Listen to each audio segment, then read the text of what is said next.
Hey, what's up YouTube, Rahul here back with an interesting video, and this video will be looking at the Galaxy S20, not the regular version but something more than that. It's actually called the S20 TE, which stands for Tactical Edition. This is basically designed for the military purpose. So in this video, we'll be having the complete look at this particular smartphone. So without any further ado, let's get started.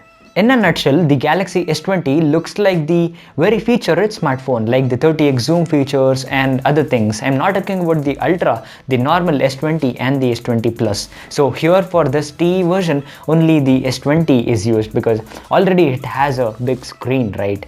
The almost bezel to bezel display.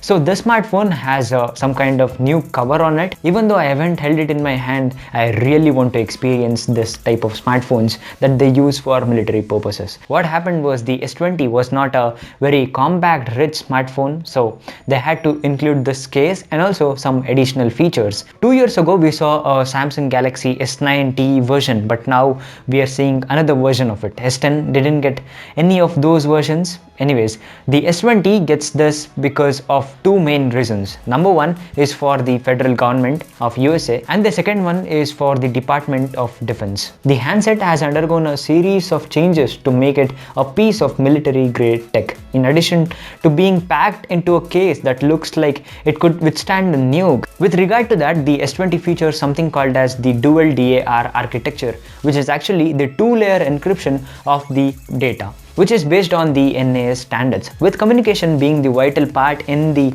military combat scenario, this features a lot of new things. Like it has the pre-built software that is to support tactical radios and mission critical devices through the use of private SIM, 5G, the Wi-Fi 6 and CBRS, that is called the Citizens Broadband Radio Services. The US Army has reserved frequencies from 3.5 to 3.7 GHz, and that's only reserved for the US Army purpose only, so nobody else can use that particular frequency of network. This smartphone has some of the additional features like satellite to earth communication, laser range detection and the drone feeds, and even you can use the smartphone while wearing the gloves.